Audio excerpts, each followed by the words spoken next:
Hello and welcome to the Every Other Saturday podcast for a brand new episode this week, where it looks like we're hopefully going to be getting a manager this week. It's about a week over, just over a week, sorry, since Michael Beale left, and we're looking for that replacement to come in. It's going to be a hard task for this manager to come in and really get to grips with what he's got. But the two leading candidates, as it seems, Philippe Clement and Kevin Muscat, seem like two guys that could really kind of handle the test up here, you would hope, especially with their track records. So we'll go through that. We'll go through their history as manager, preferred formations, kind of what we expect for them, and maybe the board's thinking these two guys being shortlisted as the main two to go for. And we'll also talk about the St Mirren game for Sunday, which saw Stephen Davis get his win as interim Rangers manager. It was nice to see. So if you do enjoy this video, like, subscribe and share, and let us know your thoughts on who you want to see as next Rangers manager. First of all, we'll go on to the St Mirren game. Obviously, I expected us to get beat here, to be honest with you. I expected us to turn up and have a really tough time beating St Mirren, but turns out the red card kind of done us a favour in this game. VAR done us a favour for once this year. Tavernier slots the penalty away. Abdelissima gets another goal. And I seen a stat today which I thought was wild. He's the first player since Morelos that scored in 5 consecutive games for us. Can't remember what season Morelos it was. I would imagine 2019 kind of time. Which again is kind of alarming in terms of recruitment, but good for Seema to get another goal, and then obviously Tavernier to round off with a bit of a screamer. It was a pretty dull game. I mean, for large parts of it, we were just awful, but we'd done what we had to do. Got the job done. That was the main thing. I was the same as you, thinking that we were going to potentially lose this game after obviously Thursday and a disaster performance there. But no, done us a favour, as you said, VAR. But it wasn't anything special. It was just about getting 3 points and Dave will get his first win, and obviously Loveless impressed with the minutes he had before getting injured. As you say, Seema, another goal. Yeah, that's the team that started the game there. It was pretty much standard as you would expect. I didn't think Zach Lovelace would come in out of the cold really for a first start. But he came in and he done a good job. To be fair, he's kind of involved in that first goal. Good sort of driven cross into the box, and he was really unlucky to just he get the injury the way he did. But speedy recovery of the young man, and hopefully we see him involved. That's the main thing. I want to see him involved now. Yeah, that's a pressure game on Sunday, and he's come in and he started and he's looked bright. So for me, I think he should deserve to be in the squad going forward in some capacity anyway. No, absolutely. But as I said to you, it's quite pathetic that some of these experienced players were looking for a young 17-year-old to be the scapegoat. I found that quite telling with some of them.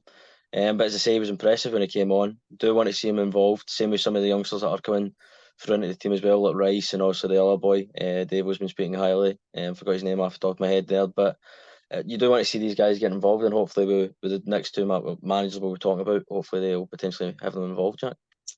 I hope so, because the academy is looking, obviously, with the players breaking through now. You want to see these players actually get a chance. I think that's the main thing that we've kind of not done over the years is we've gave players minutes here and there towards the end of games and stuff. The only one I can really think is Patterson that really got a goal in the first team.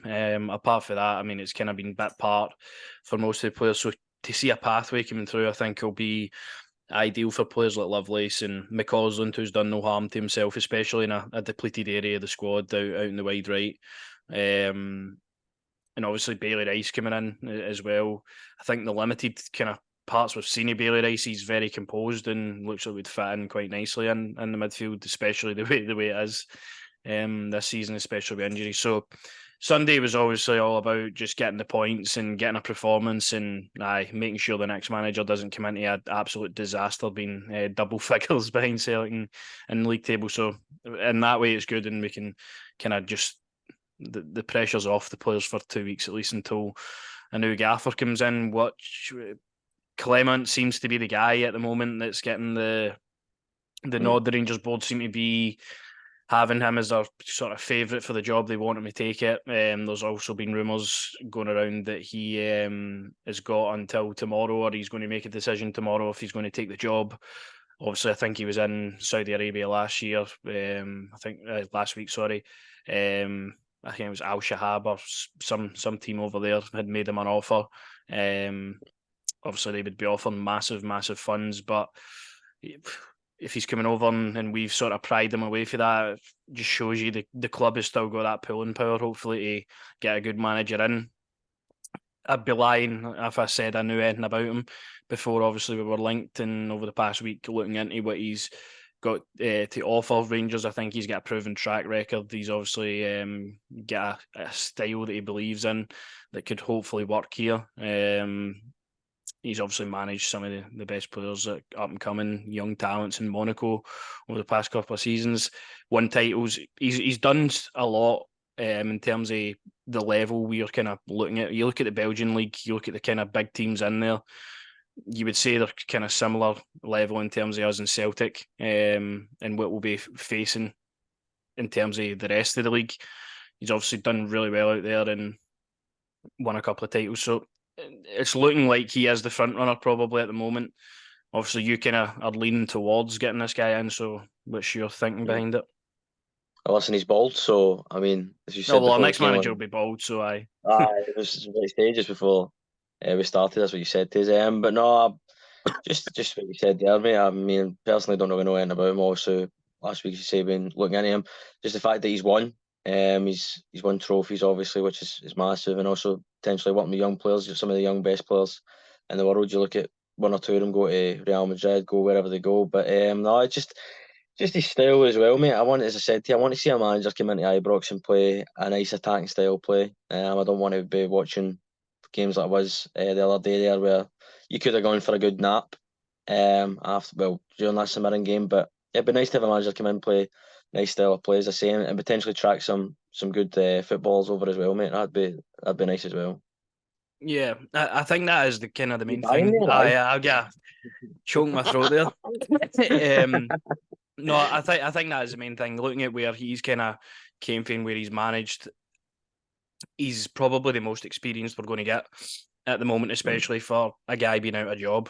I think that's why the board. Well, we all kind of question the board in terms of taking cheap options all the time, but I think this could be one that could pay off for us. Obviously, he's been out of work since the summer. The track record's there. If you look at his stats as a manager, there it's there. Obviously started his career at Club Brugge, interim manager over there, only a couple of games, and then went to Waasland Beveren and done well. That's what got me his move to Genk. Looking at the win percentage as well, 53.5 win percentage. I mean, it's more than half, which is great. But looking at the teams, obviously done better at were the teams in Belgium, the higher class teams in terms of Genk and Club Brugge. Still a decent record as Monaco manager, right enough. That's impressive, mate. That's still Especially decent. what you're competing with over there. I know a lot of people kind of look at that league and think it's just PSG, but there's obviously good talents in and around that league. So I think that's quite a good feat as well. Obviously, he's going to have the players at his disposal. Then he's going to come into a different environment. If he does come in at Rangers, where Michael Beale has assembled this rebuild, and that's what he's got to work with around injuries and stuff as well. So he's got a hard task to come in and sort of get the best out of these players. But I believe that's what he's done when he came through in Genk. He rose them up the table and got them a good finish after coming through and joining them in December. So he's got a track record, I think, improving players as well. Which is good to see because this squad needs massive improvement with what's there. Massively improvement. But I like kind of I'm leaning towards Clement over Muscat because of where he's kind of been and what he's done, and the fact that we know we're getting a guy that's won stuff as well. I'm not saying that Muscat hasn't, but he's went and managed Well, in he's two done it in countries. leagues that. Well, he's done it in leagues that are a league that's similar to our league, which is, I think, more. I would say more important. Obviously, Muscat's done well. Obviously, Australia and Japan and what have you, which is, I mean, you wouldn't want to rule that off after we know what happens when a manager comes that's done well over Mm. that kind of side of the world. But just in terms of managing Belgium, it's kind of similar to us, you know what I mean? And Monaco as well, that's a massive job to take, and he do, I would say, fairly decent. Do you know what I mean? So it tells you there. But as I say, if we get this guy, it's a massive signing for the club personally. But as I say, my main things are I just want to watch a manager sort of come in and play really exciting style of play. Obviously, winning's massive, but I'd like to see a squad that is got some youth in it and obviously experience because we need experience. But just I want to see. I can't go another manager where we're just looking to get 3 points. You know what I mean, and no play well at all. Like I want to watch my team and be excited with how we play. You know what I mean, instead of watching a game and half falling asleep at the fact that well we can't even pass a ball. You know what I mean? I know. It's shocking, man.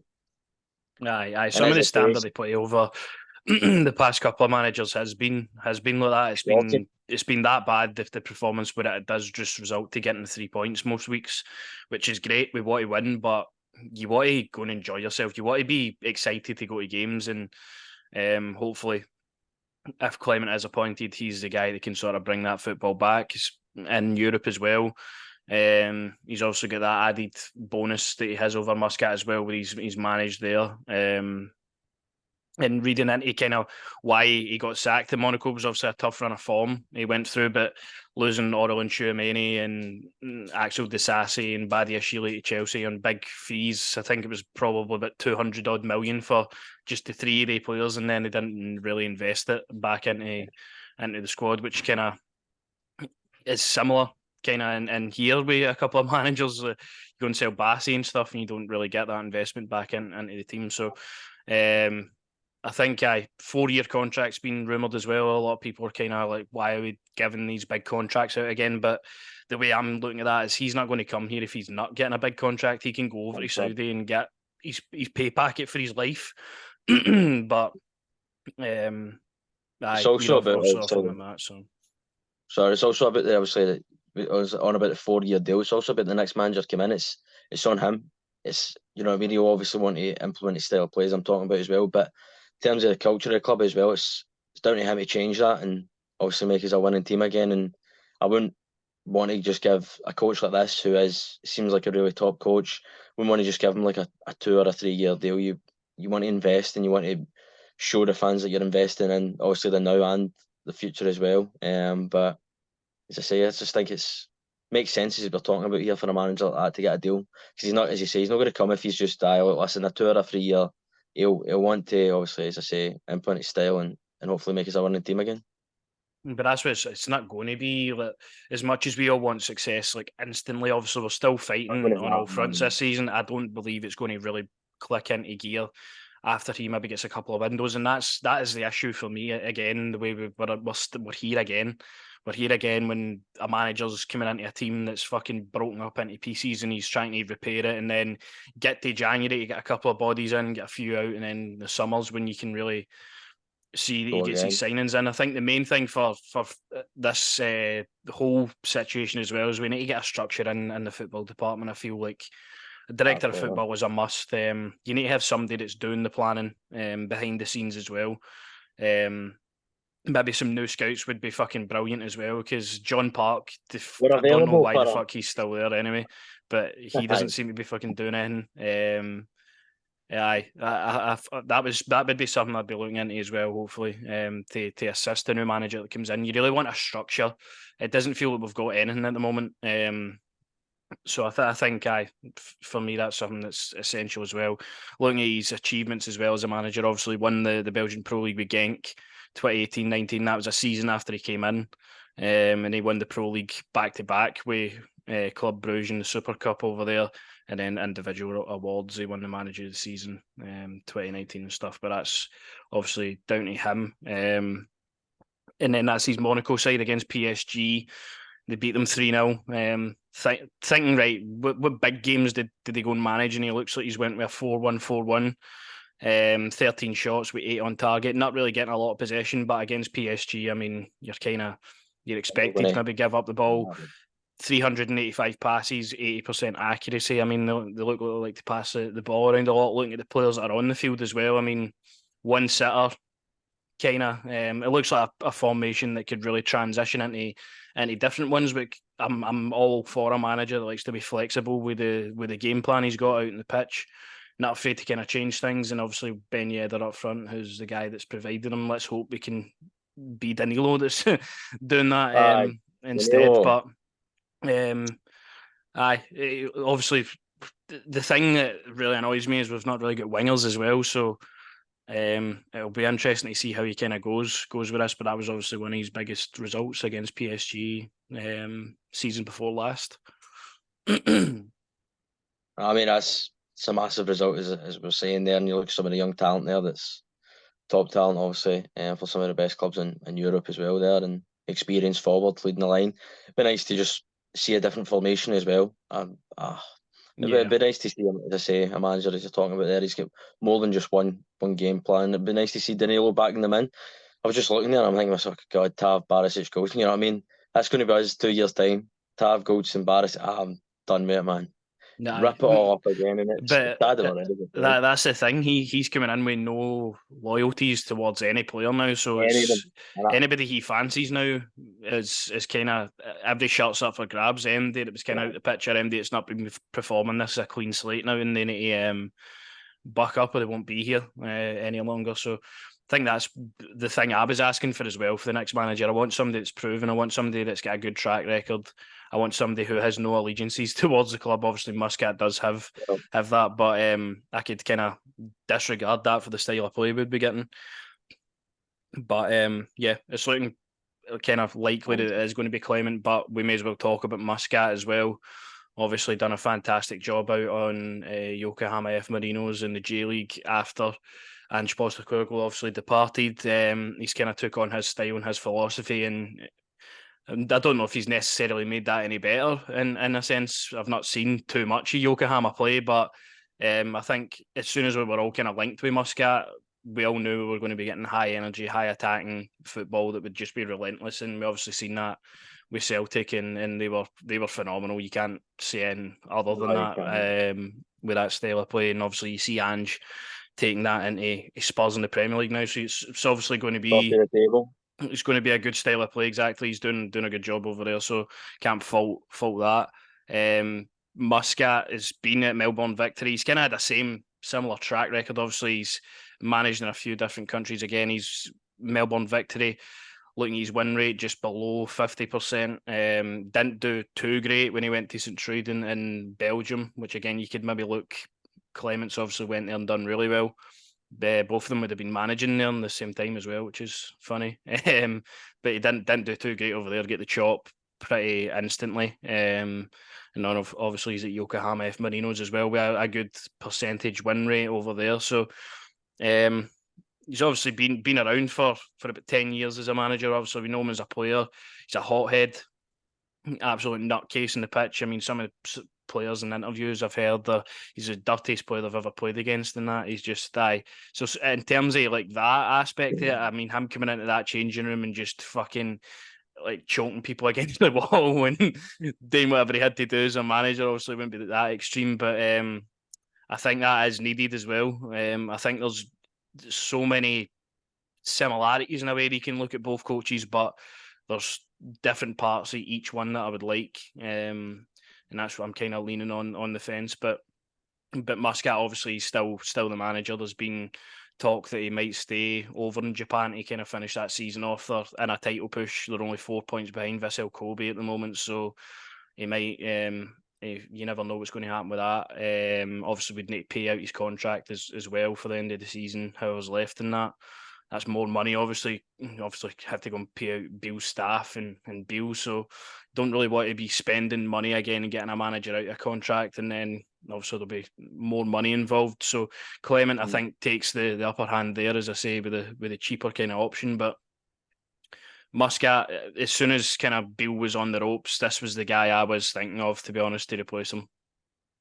I could understand why. Listen, as I say, I'm a bit torn for yourself just for the fact. Obviously, we're joking here about him choking players up against the wall. I'm not. These players are soft and weak, and I would love to pay money to watch him just kick fuck out of Barisic and Tavernier.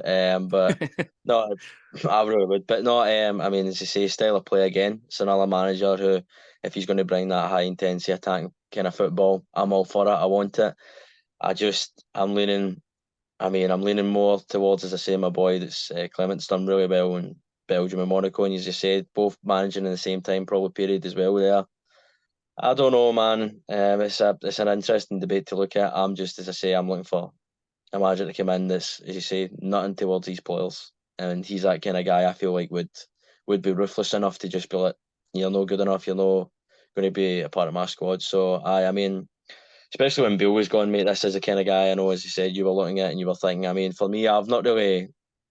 There was not a person I had straight in mind. These two have obviously come into frame. You're getting to hear about them, and obviously we're all looking and thinking, right, who's going to be the guy taking over? They're two probably the top candidates. Obviously, when we had Lampard rumours, we were all wanting to be jumping out the window, and then Scott Parker somehow made his way into apparently the final four, which is ridiculous. But these two, as I say, are the two. He's, as I say, don't really watch much Japanese football or Australian football, but if it's the kind of style of player Ange was playing and what have you, I'm all for it.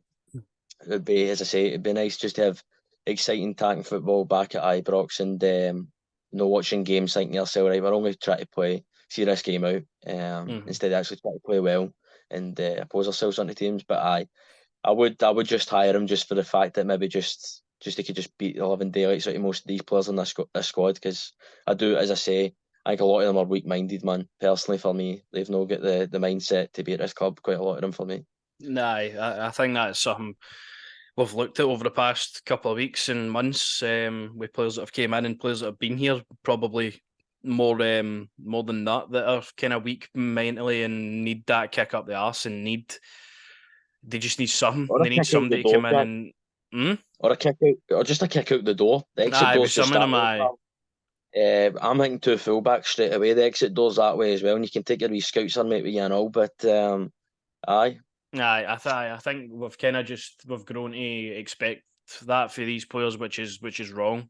They shouldn't be playing here if that is expected of them. So I'm hoping if it is one of these two guys that come in and really go and hone into the squad and get the most out of what's there, because everybody will need to step up now. There's another no thing. there's no question they've went and get two managers sacked pretty much over the past year, and that can't happen again. We can't keep going the same roller coaster a year, a rebuild, and then somebody else comes in. It needs to be sustainable. It needs to be players buying into what the gaffer's doing. It needs to be us as fans as well buying into what he's doing and what he's saying.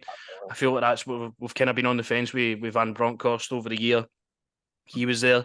We were really on the fence with Michael Beale, and it spiraled out of control, to be honest, the treatment that he got, because it was just you knew he was talking shite. So We don't want a manager coming in here that's, it feels like he's reading a script. It feels like he's reading something the club have just handed them to say. Do you know what I mean? Just to make the fans happy or whatever. Is just on Muscat as well. Just obviously talking about the fact that he potentially would like to stay and just maybe see the season out and win the title. That's a bit concerning for me. I would like the next gaffer to be coming in here chopping it a bit to get in and start straight away. So that maybe tells you that he's not fully wanting the job. He's kind of still wanting to obviously do well in Japan. But you never know, as I say, it's just something for me that I'm thinking about. But I just want a manager that's going to come in and just tell it how it is. And I don't want a manager that's just going to sit there and be like, just feeding me the same old rubbish at every press conference. I mean, you try to watch Giovanni's, you just couldn't. And then you watch Beale's and you think, you just don't know what you're talking about, do you? You no. really just don't know what you're speaking about. And you could tell half the time in the press conference that he knew he was out his depth. So for me, that's just something as well. We must get us a bit concerned the fact that he's thinking to himself, right, maybe I just want to stay out here and just finish this. Also, I could get as well. That's a good thing as well. Also, loyalty to the club and the players that, you know what I mean, they're close on maybe doing something. He wants to obviously see it out with them. But at the same time, we need you here and we need you right now, buddy, because we can't afford any more slip ups here. No, that's as simple as that. If it did come to that, he'd have to come pretty instantly. Muscat's achievements there as a manager. He's won the A-League twice with Melbourne victory, Premiership as well, and the Cup there, and then in Japan he's won the J-League last year, and then the Super Cup this year. So again, he's coming with a track record of winning stuff. Most places he's been, it was obviously a disastrous time for him in Belgium, but that's a team that aren't really expected to go and fighting up the top end of the table. You look at Melbourne Victory, they're up there with the bigger teams in Australia, kind of fighting up at the top of that table, and then obviously Yokohama F Marinos are up there as well. This is from the last Yokohama game. They won 1-0, looking at the formation as well, playing 4-2-3-1. Which I can kind of expect. Most coaches tend to kind of go with that now. But what I'm looking at is the possession, 61% possession, 568 passes, 86% passing accuracy. Obviously not get as many shots. They've won the game 1-0, which is a win. But I was impressed with what I was kind of reading through the stats, and obviously you're expecting to kind of see high kind of ball control, and if you're playing that style of play, it's going to be relentless. But So it'd be good to, as I say as well, just thinking about what I'm talking about the passing as well. It'd be good to get a Rangers manager in that can get the team actually to pass and improve a lot of their first touches and their decision making as well. I mean that's incredible stats there. But just it'd be nice to watch your Rangers team pass the ball well and no fumble it every 5 minutes. I think there's so much that has to change in such a short period of time. It's probably just unrealistic to think about it. But I think the main things that he obviously has to come in, he has to work with the squad, he has to get his style down to a T as quickly as he can before the Hibs game at home, because that's going to be, again, hostile that it was when Beale took over. That was one of those games where, I mean, it's some game to come into for your first time, kind of in a similar position with the injuries and the situation with the squad as well. So, the next manager has to come in and he really needs to change the culture around the squad. He needs to get players buying into what he's trying to do. We need to buy into what he's trying to do. And we hopefully go on a journey together, and hopefully whoever's the next manager we can really have success under, because this is the time where we have to do it. There's no time, or there's no room for error again, really. We have to properly buy into the next manager that comes into this club to be the successful one that we've wanted over the past couple of seasons. So again, it will be interesting. There's obviously been no decisions really made. That's obviously the league table as well, with Yokohama at the moment. They're obviously 4 points adrift. Kind of a bad run of form in the last few games, but that's him. And then that's Heart and Hand podcast just earlier on before we started. There was some rumours coming out that Philippe Clement will be flying into Glasgow tonight, but looks like that won't be happening, and the decision hasn't been made yet. So, it's going to be up to the two we've got here. It's going to be Clement, or it's going to be Muscat by the looks of it. Obviously, there was a couple others, as you say, Lampard and Scott Parker, Pascal Just on, Jensen, Oliver Glasner. There was nah, some good man. candidates, but it looks Some like some it's good going to be one of these two. some good European candidates. Don't want. I don't. I just never. There's none of them for the UK that excited me at all. And obviously, if these are the final two, then it's an exciting appointment for me either way. As I say, I'm leaning towards my man Clement there.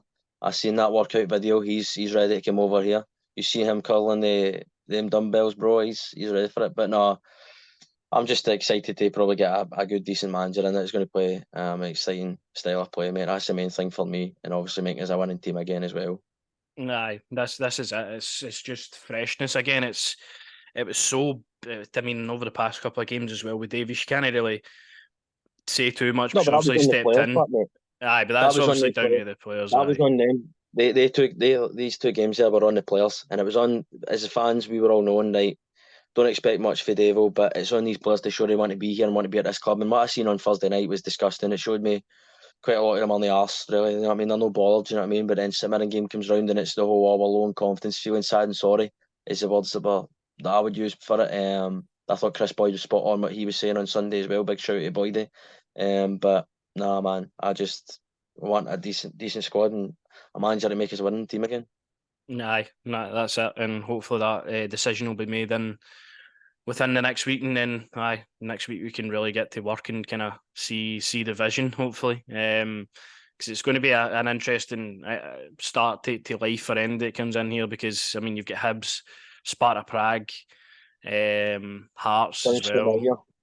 and then obviously you've got a semi-final in the cup coming up as well. So it is relentless here, and I think a lot of the takeaways are like when people are reporting about managers possibly coming up here is like, even if we win games and we play poor, like we are not happy. Like that's how that you could be stubborn all you want, but we expect the best to every game. So My standards are out through the roof up here. As I say, that St Mirren game, I know we won it, but to me, I'm still unhappy. We didn't play well at all.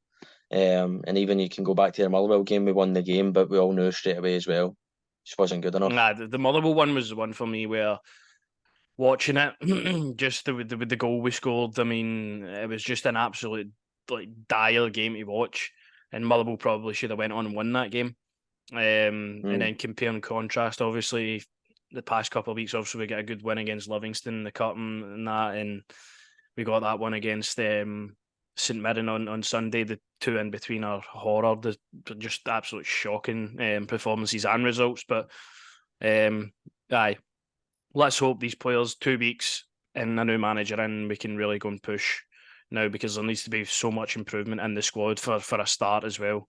I mean, you're looking at your main striker in Cyril Dessers, who's come in for a big fee. Sam Lammers, who's came in for a big fee, not contributing. The guy that's contributing is the guy that's on loan. The guy that is running himself into the ground pretty much every game we've played when the chips have been stacked against us. So, aye, the mentality of these players has to change if we have to do anything with the crop of players we've got currently. I mean, you touched on Dessers there. I mean, that chance there, that was a massive chance. Obviously, it's a big chance and what have you, but for him mentally, I think that's a massive. It can either be the turning point where he maybe kicks on or what have you, but it just tells me everything. I mean, that guy has to go. He has to. The manager who comes, that's the first decision he's got to make. Get that guy out.